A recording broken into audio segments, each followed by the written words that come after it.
안녕하십니까? 안녕하십니까? 잘 지내셨어요? 네. 날씨 춥죠? 지금도 추워요? 지금 안 춥죠? 실내에 있으니까. 네. 오늘 말씀 제목은 모든 은혜를 넘치게 하시나니입니다. 요절 고린도후서 9장 8절 말씀 같이 읽겠습니다. 9장 8절 시작. 하나님이 모든 은혜를 너희에게 넘치게 하시나니 이는 너희로 모든 일에 항상 모든 것이 넉넉하여 모든 착한 일을 넘치게 하게 하려 하시니라. 네, 기도하겠습니다. 은혜로우신 주님, 오늘도 저희가 성부, 성자, 성령 삼위 하나님께 예배드릴 수 있는 은혜와 특권을 주셔서 감사합니다.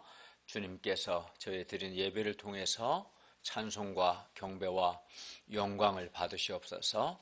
또 우리를 불쌍히 여기셔서 우리 각 사람의 죄와 허물을 예수님의 피의 은혜로 용서해 주시고 하나님의 말씀을 주셔서 하나님의 말씀이 우리에게 빛이 되고 힘이 되고 은혜가 되게 해 주시옵소서.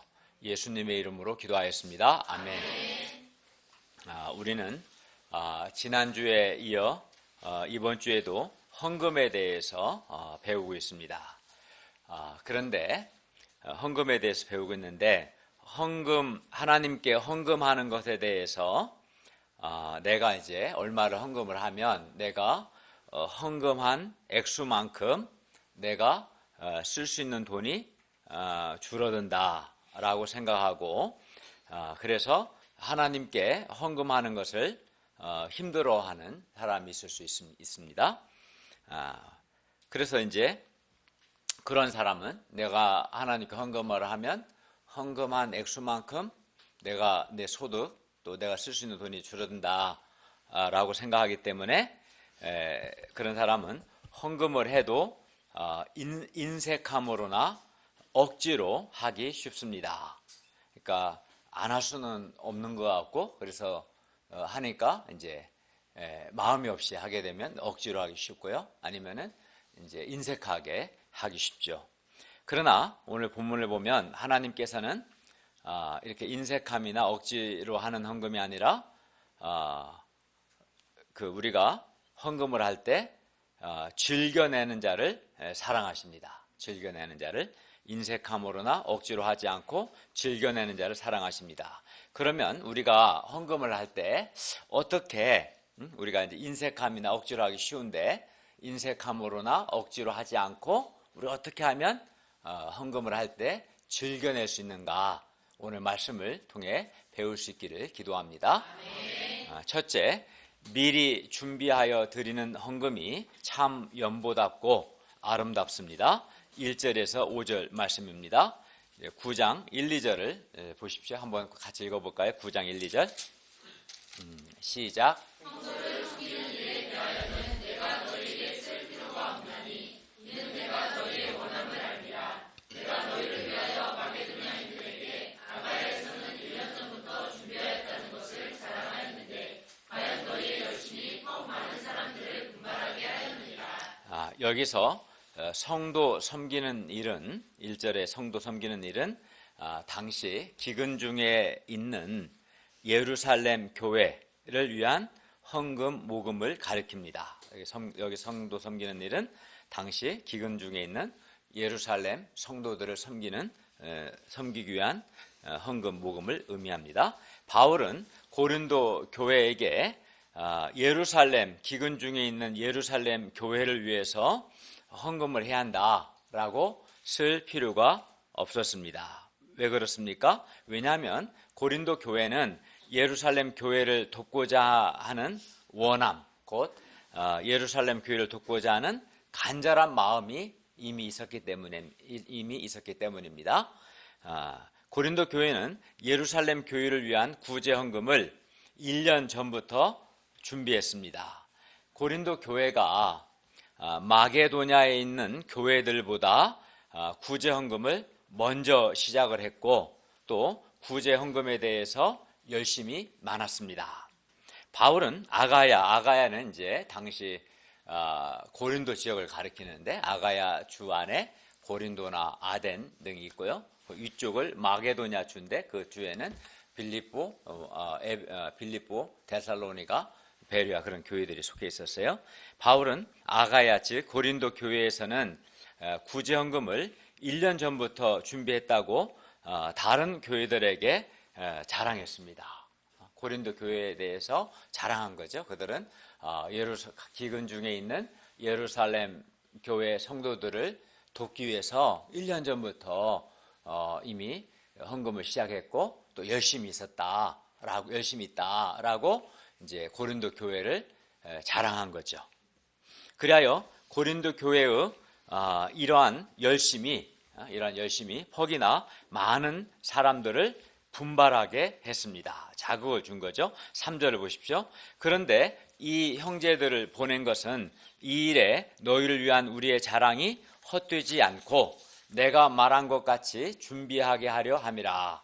여기서 이 형제들은 우리가 지난 시간에 배운 것처럼 8장 16절에서 24절에 언급했던 고린도 교회의 헌금을 이렇게 모아서 예루살렘 교회에 전달하기 위해서 세운 디도를 포함한 3명의 헌금 위원들을 가리킵니다. 바울은 고린도 교회를 위한 그의 자랑, 즉 뭡니까? 고린도 교회는 1년 전부터 예루살렘 교회를 위해서 구제헌금을 준비했다. 그리고 아주 열심히 많다라는 이런 자랑이, 이러한 고린도 교회를 위한 이런 자랑이 헛되지 않고 또 그들이 이미 약정한 구제헌금을 준비하게 하기 위해서 헌금 위원들을 보낸 겁니다. 바울이 굉장히 철저한 사람이죠. 그렇지 않아요? 이렇게 바울은 왜냐하면 바울은 나중에 이제 마게도냐인들이 바울과 함께 고린도 교회에 갔을 때 고린도 교회가 헌금을 준비하지 않은 것을 보면은 1년 전부터 준비했다고 그랬고 열심히 많다고 이렇게 칭찬을 많이 해놨는데 막상 나중에 가니까 헌금을 전혀 준비하지 않은 걸 보면은 부끄러움을 당할까 두려웠기 때문입니다. 두려워서 그런 일이 생기면 안 되잖아요. 그래서 미리 3명의 헌금 위원들을 보내서 헌금을 완성하도록 준비시켰다는 거죠. 4절을 다 함께 읽겠습니다. 4절 시작. 마게도냐인들이 나와 함께 가서 너희가 준비하지 아니한 것을 보면 너희는 고사하고 우리가 있던 것에 부끄러움을 당할까 두려워하노라. 고린도 교회는 예루살렘 교회를 위한 구제헌금을 1년 전에 시작만 하고 아직까지 헌금을 준비하지는 못했습니다. 그러니까 다른 교회들을 분발하게 해놓고 정작 자신들은 헌금을 준비하지 못한 것이죠. 이는 왜 그랬을까요? 이는 그들이 돈이 없는 것보다는 1년 사이에 무슨 큰 변화가 있지는 않았겠죠. 돈이 없는 것보다는 마음이 없었기 때문입니다. 당시 거짓 교사들, 거짓 선생들이 고린도 교회에 침투해서 고린도 교회 신자들의 마음을 흔들어 놓았어요. 어떻게? 예를 들어 목자인 사도 바울에 대해서 이제 불신을, 인간적인 생각과 불신을 심었습니다. 그러자 목자에 대한 불신으로 끝나지 않고 이제 하나님께 대한 순수한 소원과 열정까지 그들은 잃어버렸습니다. 이것이 무서운 겁니다. 그러니까 우리가 자기를 돕는 목자에 대해서 인간적인 생각을 하고 불신하고 갈등하는 사람은 거기서 끝나는 게 아니에요. 실제로 보면 그런 삶을 살다 보면 하나님께 대한 순수한 소원과 열정까지 잃어버리기 쉽습니다. 그리고 이것이 바로 사탄이 의도한 거예요. 그러니까 바울에 대한 불신으로 끝나지 않고 마음이 인간적인 생각이 많은데 그 같은 마음이자 그 마음으로 하나님을 섬기는 거거든요. 마음이 두 개는 아닌 거죠. 우리가 같은 마음으로. 근데 그 마음이 이제 혼란스러워지고 인간적인 생각이 가득하게 되면 하나님께 대한 순수한 소원도 잃어버리게 되는, 고린도 교회가 그랬던 것 같아요. 그래야 고린도 교회는 기근 중에 있는 예루살렘 성도들을 돕고자 했던 그 처음에 가졌던 그 간절함, 열심을 잃어버렸습니다. 그리고 이렇게 간절함, 마음을 잃어버리니까 이제 헌금을 준비할 수 없었던 것입니다. 그래서 바울은 헌금 위원들을 먼저 그들에게 보내 그들이 전에 약속한 헌금을 준비하게 해야 할 필요를 느꼈습니다. 5절을 보십시오. 우리 5절을 자매들이 한번 읽어볼까요? 시작. 그러므로 내가 이 형제들로 먼저 너희에게 가서 너희가 전에 약속한 연보를 미리 준비하게 하도록 권면하는 것이 필요한 줄 생각하였더니 이렇게 준비하여야 참 연보답고 억지가 아니니라. 미리 준비하여 드리는, 여기서 연보는 헌금을 의미하는데 미리 준비하여 드리는 헌금이 참 연보, 참 헌금답고 억지가 아닙니다. 여기서 억지라는 말은 마음이 없는 것, 억지로 한다라고 할 때 억지가 뭐겠어요? 마음이 없는 것을 의미하죠. 그러니까 마음이 없이 누군가의 압력에 의해서 또는 분위기 때문에 어쩔 수 없이 또는 체면치레로 하는 것, 이게 이제 억지로 하는 거죠. 마음이 없는 거예요. 억지로 한다는 것은 하긴 하는데 이제 마음이 없이 분위기나 압력에 의해서 또 체면 때문에 하는 것이죠. 이렇게 미리 준비하여 드리는 헌금은 억지가 아닙니다. 그러나 헌금을 이제 준비한다는 것은 그리고 헌금을 준비한다는 것은 헌금을 억지로 하지 않는 것을 의미합니다. 바울은 고린도전서 16장 1절부터 4절에서도 매주 첫날에, 여기서 매주 첫날은 주일을 가리키거든요. 매주 첫날에 너희 각 사람이 수입에 따라 모아두어서, 즉 준비하여 내가 갈 때 연보를 하지 않게 하라라고 권면했습니다. 그러니까 매주 주일 헌금을 하고 그를 잘 모아두다가 이제 구정금에 쓰라는 거죠. 그렇지 않고 평상시 안 하다 갑자기 바울이 오면 그때 하려고 하지 마라, 그런 의미겠죠. 이렇게 준비된 헌금이 참 연보답고 아름답습니다. 왜냐하면 준비하여 드리는 헌금에는 헌금을 내가 준비하면서 하나님께 대한 감사와 하나님께서 한 주간 베풀어 주신 은혜를 기억하고 그 하나님께 대한 감사와 또 교회 공동체에 대한 사랑의 마음도 준비되기 때문입니다. 그러니까 헌금을 준비하면서 이제 한 주간을 돌아보는 거죠. 하나님께서 나를 어떻게 인도하셨는가 돌아보면서 하나님께 감사하고 또 이 물질이 교회 공동체와 또 동역자들 양들을 섬기는데 쓰기를 바라는 그 마음도 같이 준비되는 거죠. 그러므로 우리 역시 헌금을 준비하여 드려야 합니다. 준비하여 드려야 합니다. 한 주 동안 하나님께서 어떻게 나를 인도하셨고 은혜 주셨는가, 또 하나님의 은혜를 기억하고 감사하며 또 하나님과 교회 공동체, 형제 자매를 사랑하는 마음으로 준비하여 드려야 합니다. 그때 헌금에 그렇게 준비하여 헌금을 드리면 그 헌금에 우리의 감사와 또 사랑과 진심이 들어갈 겁니다. 준비하는 과정에서 하나님께 감사하는 마음, 또 사랑, 그런 진심, 이것들이 들어가겠죠. 그러나 어떤 사람은 이렇게 준비하여 드리지 않고 예배가 시작된 후에 급하게 헌금 봉투 가져다가, 오늘도 그런 분들이 있겠죠, 헌금을 하는 것을 봅니다. 이렇게 헌금하는 것은 준비하여 드리는 헌금이 아닙니다. 차분히 막 급하게 못하죠. 이제 뭐 찬송가도 불러야 하는데 막 쓰는 거죠. 그렇죠. 근데 차분히 내가 하나님의 은혜를 기억하고 감사할 시간이 있어야겠죠. 그죠?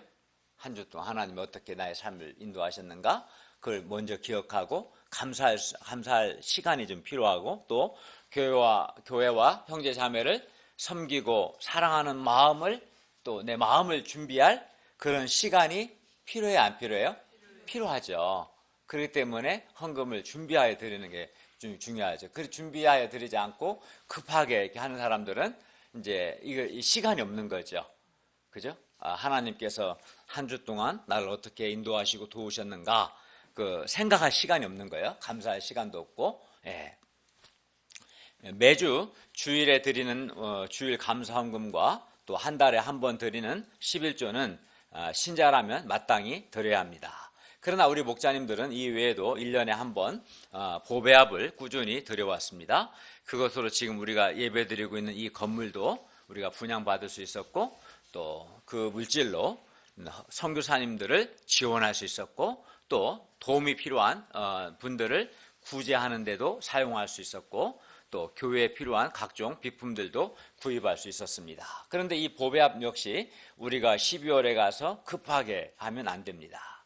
헌금은 준비하여 드려야 참 연보답습니다. 우리가 헌금을 준비하면서 돈만 준비하는 것이 아니라 하나님으로부터 받은 은혜를 기억하고 그 은혜를 감사하며 또 하나님과 교회와 동역자들과 양들을 사랑하는 그 마음도 함께 준비할 수 있기를 기도합니다. 네. 준비하여 드리지 않으면 마음이 빠져버리는 거지. 근데 하나님은 돈 자체보다도 그 마음을 원하시는, 하나님께 감사하는 마음, 또 교회 공동체를 사랑하는 마음, 그 마음이 이제 헌금으로 표현되는 거잖아요. 그러려면 좀 생각할 시간이 좀 필요하지 않겠어요? 준비해서 드리는 게 필요합니다. 그리하여 헌금을 준비하는 시간이 부담이 되는 것이 아니라 하나님의 은혜를 기억하고 감사하는 그런 시간이 되고 또 하나님과 이웃 사랑을 실천하는 그런 시간이 되기를 기도합니다. 둘째, 헌금은 허비하는 것이 아니라 투자입니다. 6절에서 7절 상반절입니다. 그리고 우리가 헌금을 할 때 꼭 기억해야 할 것이 있습니다. 그것은 바로 헌금의 원리입니다. 6절을 형제들 읽겠습니다. 시작.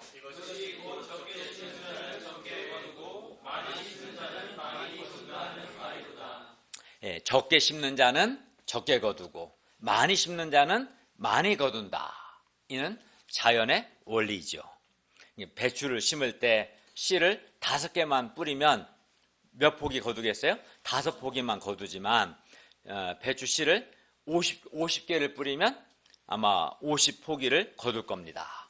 이것은 파종, 씨를 뿌리는 파종과 또 수확, 그 거두는 수확 사이의 상관관계를 보여주는 자연의 법칙입니다. 씨를 많이 심어야 많이 거두는 거죠. 조금 심으면 조금밖에 못 거두는 거죠. 그죠? 그런데 이 자연의 법칙이 헌금에도 그대로 적용됩니다. 그러면 이 말씀이 헌금에는 어떻게 적용될까요? 보통 사람들은 헌금을 드리는 순간 헌금한 액수만큼 돈이 이제 없어진다. 내가 쓸 수 있는 돈이 없어진다라고 생각합니다. 그래서 헌금한 만큼 내가 쓸 수 있는 돈이 줄어든다고 생각합니다. 어떤 사람은 헌금하는 것을 낭비라고까지 생각합니다. 그래서 이제 이렇게 생각을 하게 되면 이제 내가 헌금한 액수만큼 내 소득, 가처분 소득이 줄어든다라고 이렇게 생각하는 사람은 필연적으로 하나님께 인색할 수밖에 없습니다. 그렇죠. 그리고 억지로 눈치 보며 이제 체면 치레로 하게 될 수밖에 없습니다. 이제 인색하거나 억지로 하는 사람들의 마음 깊은 곳에는 내가 헌금한 액수만큼 내가 사용할 수 있는 소득이 줄어든다. 그래서 내가 경제적으로 좀 불편할 거다. 이제 이런 생각이 깔려 있는 거죠. 그러나 바울은 하나님께 드리는 이 헌금이야말로 허비하는 것이 아니라 투자라고 말합니다. 헌금하는 것은 씨를 심는 것과 같습니다. 씨를 심으면서 아까워하면서 손해의식을 느끼는 사람은 한 사람도 없습니다. 오히려 씨를 심으면서 거둘 것을 기대합니다. 그러므로 헌금은 거둘 것을 기대하며 씨를 뿌리는 것과 같습니다. 헌금은 그래서 허비하는 것이 아니라 투자입니다. 거두기 때문에 그리고 적게 심으면 적게 거두고 많이 심으면 많이 거둡니다. 그러므로 많이 거두기를 원하면 어떻게 해야 돼요? 많이 심어야 합니다.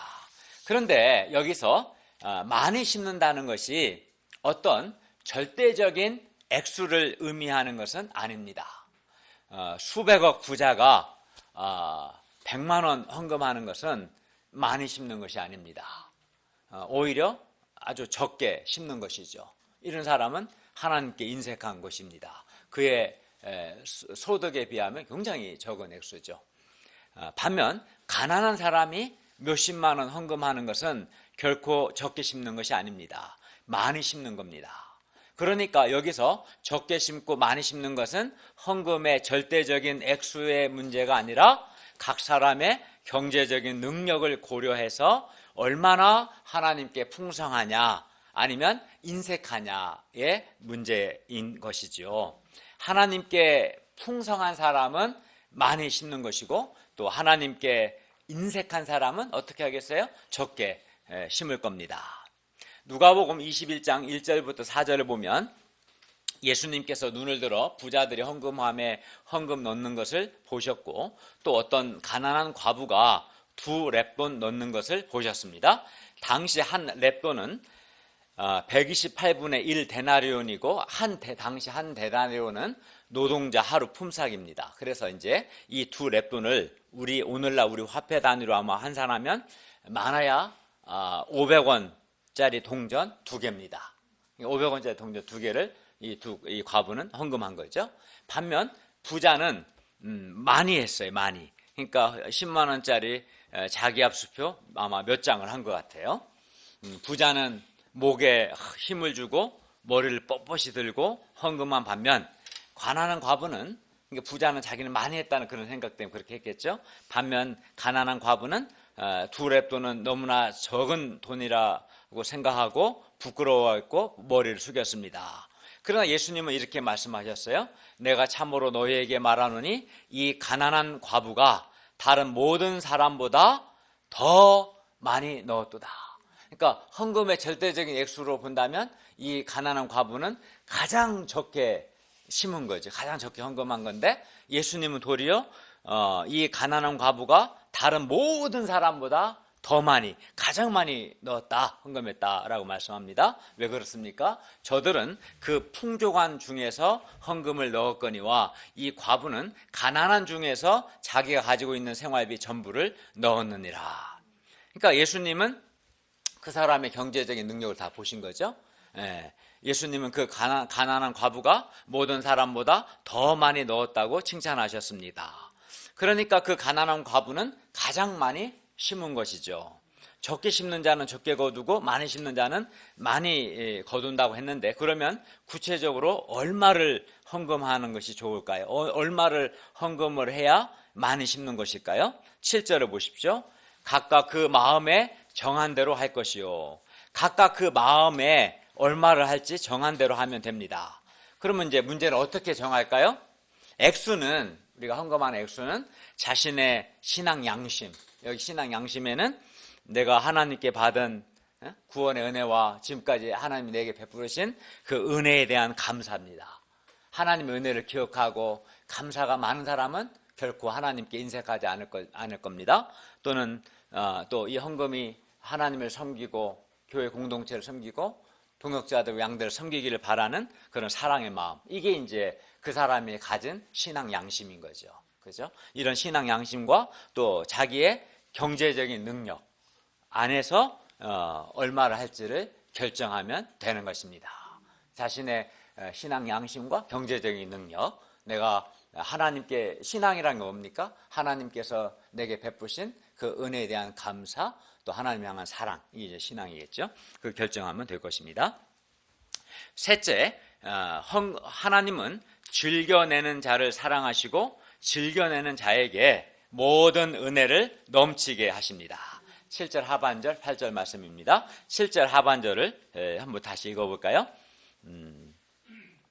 인색함으로나, 어디서부터 읽어볼까요?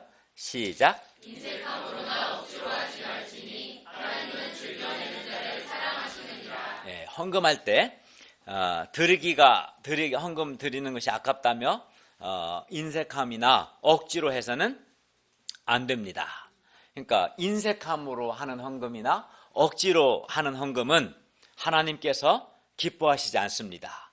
그러니까 인색함으로 하는 것, 억지로 하는 것은 하나님이 기뻐하지 않습니다. 오히려 하나님은 즐겨내는 자, 즉 기쁜 마음으로 내는 사람, 또 흔쾌히 내는 사람을 하나님은 사랑하십니다. 하나님은 출애굽기 25장 2절에서 백성들이 성막 건축을 위해서 하나님께 예물을 드릴 때, 모세에게 이렇게 말씀하셨어요. 이스라엘 자손에게 명령하여 내게 예물을 가져오라 하고 기쁜 마음으로 내는 자가 나에게 바치는 모든 것을 너희는 받을지니라. 그러니까 하나님은 기쁜 마음으로 내는 자가 하나님께 바치는 것을 받으라 말씀하셨어요. 그러니까 하나님은 즐겨내는 자, 기쁜 마음으로 내는 자의 헌금을 기뻐하시고 그런 사람을 사랑하시는 거죠. 그 반대편 어떤 사람이라고 그랬어요? 인색함이나 억지로 하는 거는 하나님이 기뻐하시지 않는 거죠.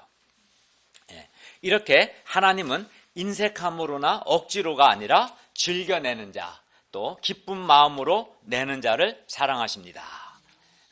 헌금은 이렇게 신앙 양심과 자신의 경제적인 능력에 따라서 각각 그 마음에 정하고 즐겨내면 됩니다. 기쁜 마음으로 드리면 되는 거죠. 그러면 하나님께서 그렇게 헌금하는 사람을 사랑하십니다. 그러나 우리는 삶의 현장에서 여전히 걱정이 있습니다. 하나님은 즐겨내는 자를 사랑하시지만 헌금하고 나면 내 생활이 어려워지지는 않을까 걱정할 수 있습니다. 헌금을 하면 내 삶이 너무 쪼들리지 않을까 하는 생각을 할 수 있습니다.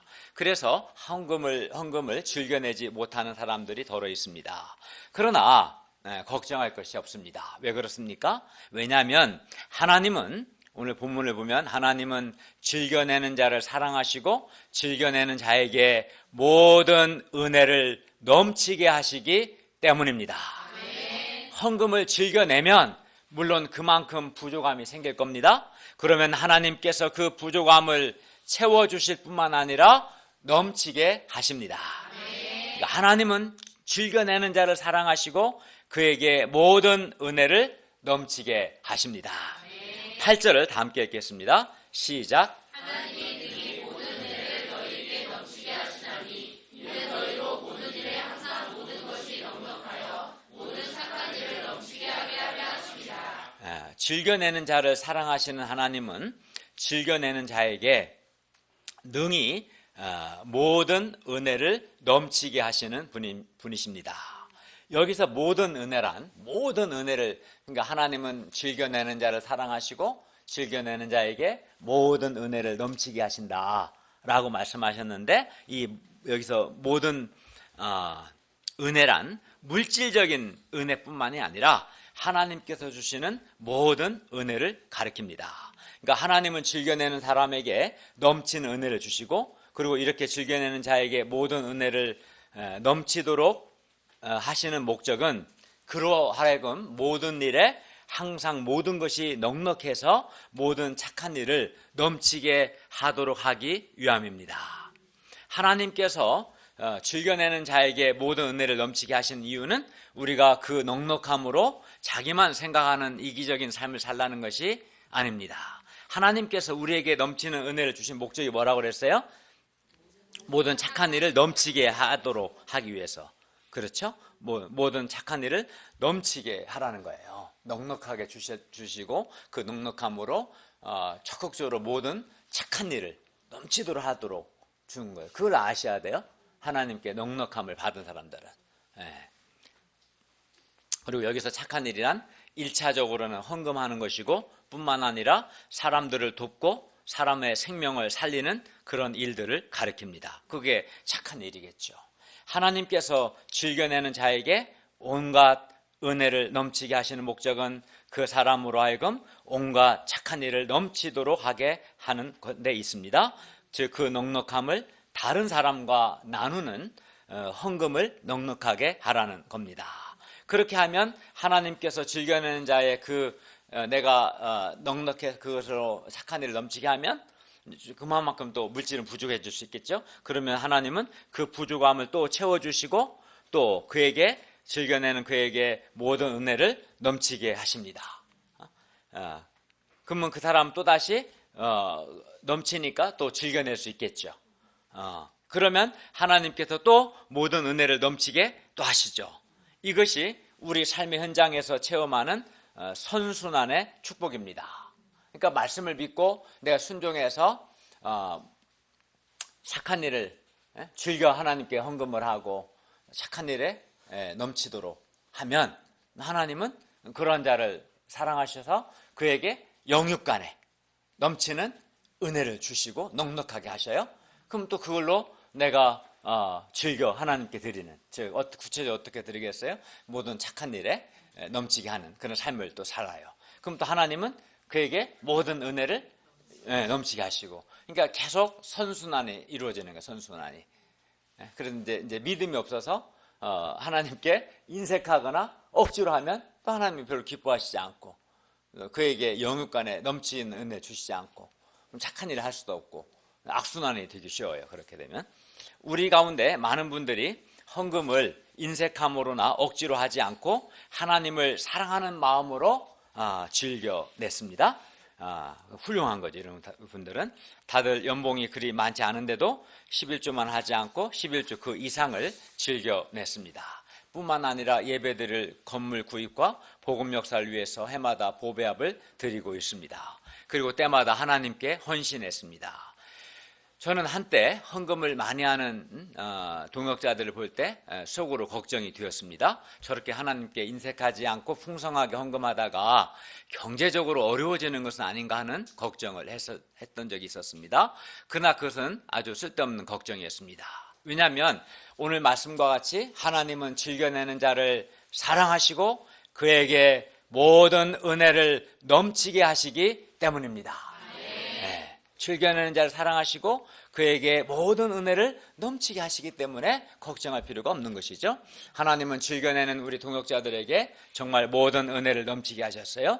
물질적인 은혜뿐만 아니라 여러 모양으로 은혜를 넘치게 하셨습니다. 그래야 다들 연봉도 올라가고 전세도 좀 더 넓은 곳으로 이사할 수 있었습니다. 무엇보다 다들 영육간에 건강하고 은혜가 풍성한 신앙생활을 하게 하셨습니다.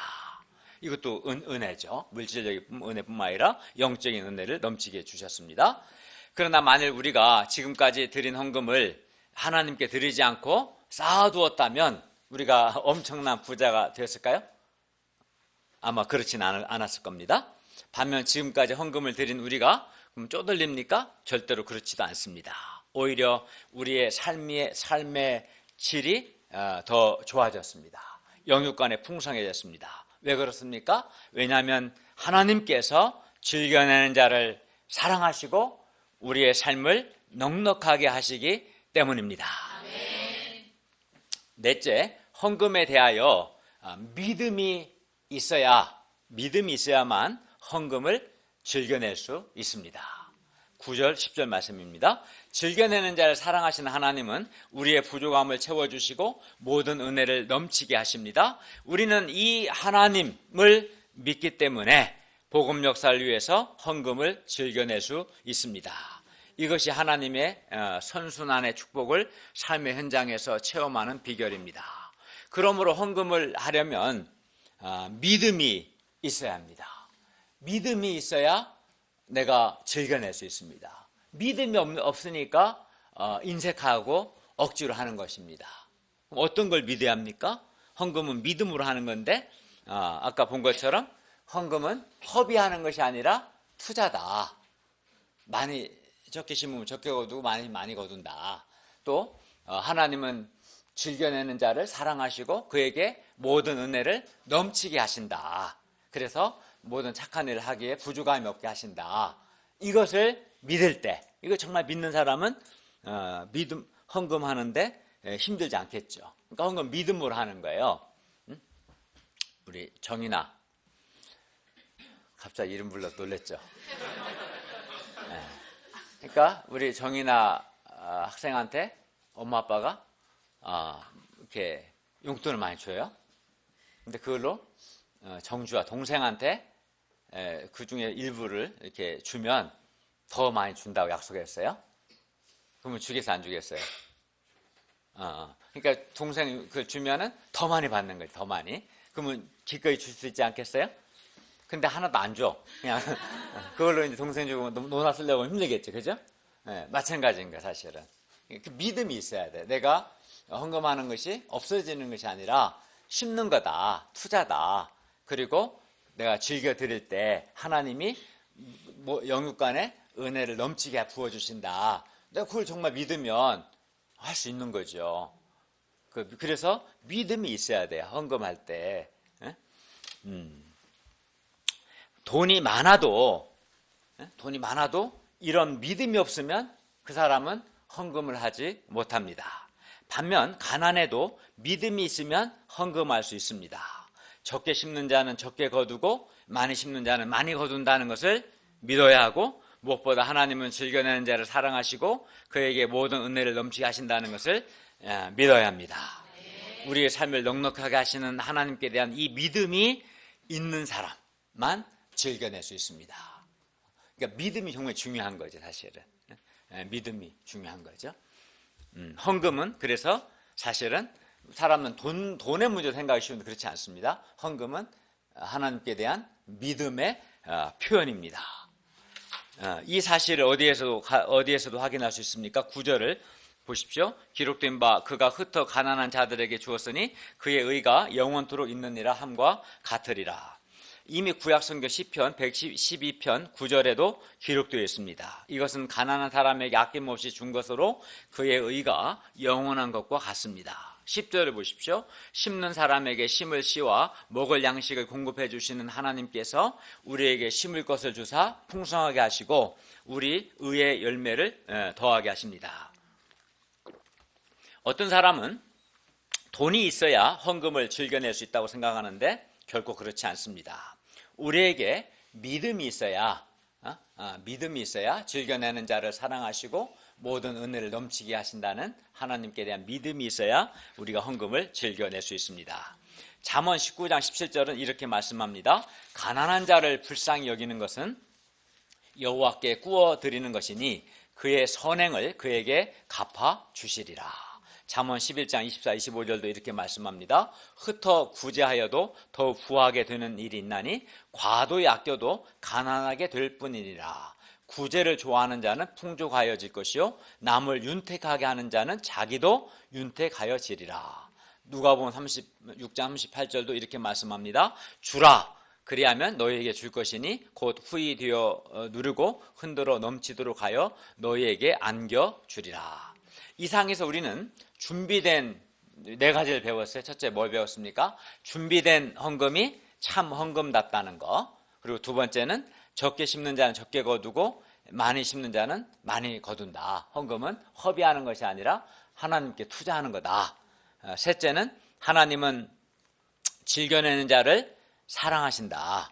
그리고 하나님은 즐겨내는 자에게 능히 모든 은혜를 넘치게 하신다.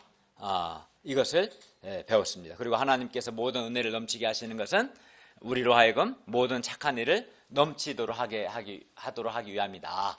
네 번째는 우리가 믿음이 있어야 한다. 헌금은 믿음으로 하는 거다. 그러므로 우리가 하나님을 믿고 믿음으로 즐겨내는 자들이 되기를 기도합니다. 다섯째, 헌금은 성도들의 부족한 것을 보충할 뿐만 아니라 헌금의 의미인데요.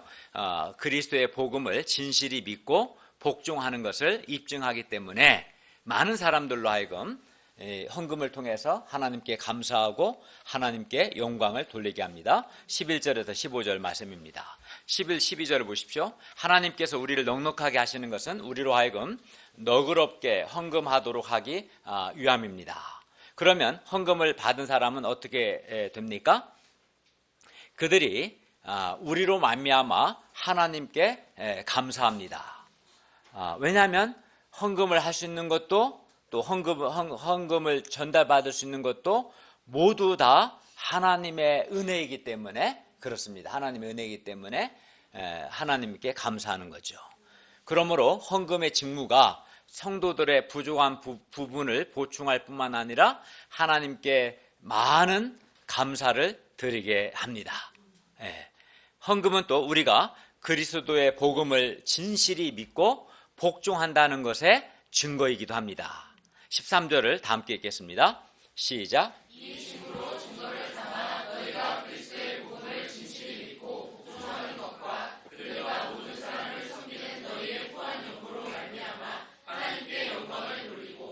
예, 그리스도의 예수 그리스도의 복음은 예수 그리스도께서 우리를 사랑하사 우리를 죄에서 구원하기 위해서 십자가에 죽으시고 사흘 만에 다시 살아나셨다는 것, 이게 그리스도의 복음이죠. 그리고 이 그리스도의 복음은 죄인들을 향한 하나님의 사랑입니다. 그리하여 예수 그리스도의 복음을 진실하게 믿는 사람은 우선은 하나님의 사랑에 감사하게 됩니다. 그리고 자기 자신도 이 사랑에 감사해서 하나님을 사랑하고 이웃을 사랑하는 삶을 살고자 하게 되는 겁니다. 그게 그리스도의 복음의 핵심이죠. 그러므로 헌금은 내가 그리스도의 복음을 정말 진실히 믿고 복종하는 것과 또 모든 사람을 섬기고 있다는 사실을 헌금은 입증해 주는 거예요.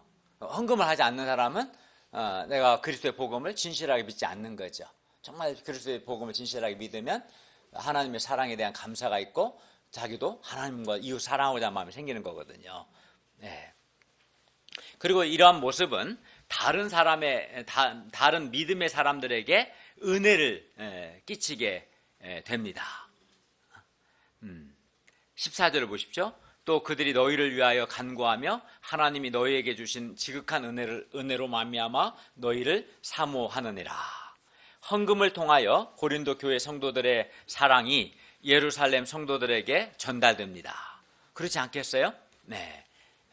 그러니까 그 기근 중에 있는 예루살렘 성도들은 그 헌금을 전달받으면서 자신들을 향한 고린도 교회 성도들의 사랑을 확신하게 될 겁니다. 그래서 그들이 또 고린도 성도들을 위하여 기도하며 그들을 간절히 사모하게 됩니다. 그래서 이방 교회와 예루살렘 교회가 그리스도의 사랑 안에서 하나가 됩니다. 그러므로 바울은 말할 수 없는 은혜를 주신 하나님께 감사합니다. 결론입니다. 우리가 5가지를 배웠어요. 첫째는 우리가 어떻게 즐겨낼 수 있는가, 그게 문제의식이었는데, 첫째 우리는 뭘 배웠습니까? 준비하여 드리는 헌금이 참 연보답다를 배웠습니다. 둘째는 헌금은 허비하는 것이 아니라 투자다. 그래서 적게 심는 자는 적게 거두고 많이 심는 자는 많이 거둔다를 배웠습니다.